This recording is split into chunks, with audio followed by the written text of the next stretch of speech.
have an explosion of audiences, we have an explosion of the consumer journey, which may take various forms, and we have this explosion of the way that we think about time, the number of devices we're having to deal with on a daily basis.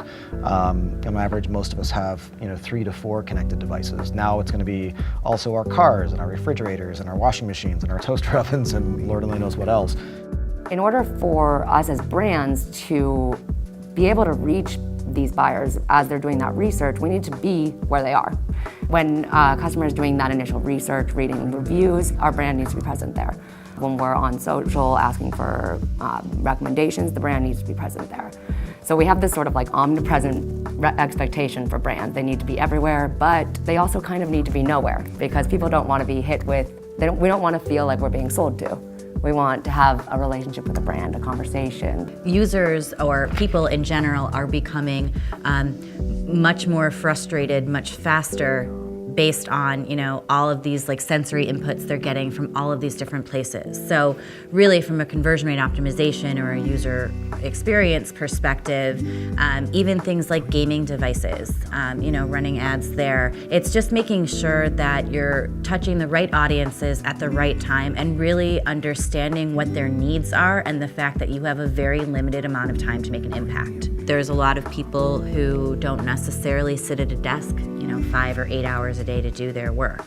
And so not only do we have to take a look at the visual and the technical aspects of how they're using their phone, but making sure that they're getting the information as quick as possible in as digestible of a format as possible. We may shift the way that pieces work. So instead of having a content box, there might be a drop-down so the user can see more pieces and make the selection of what they want, kind of like form your own journey. A truck driver might search for a solution to a problem differently than, say, a doctor may, or a stockbroker might, or a nurse might. They're all coming with different sort of preconceived goals. They may be working in completely different environments. They may be mobile, they may be static.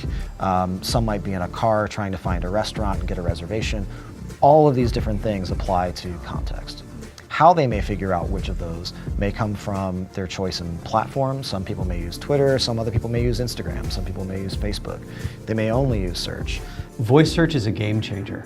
It has changed the way people are thinking about using their devices. So it lends itself to much longer search queries. And as marketers, we have to be mindful of that. How do we tackle, as far as advertising is concerned, all of the who, what, when, where, how types of questions that are now being asked about either the brands that we're representing or the types of products that we're advertising. So all of these pieces have become really important to the way that we think through strategy, whether it be through paid social, paid search, organic search, on-site optimization, conversion rate optimization, and all of these different channels that we work with here at the search agency.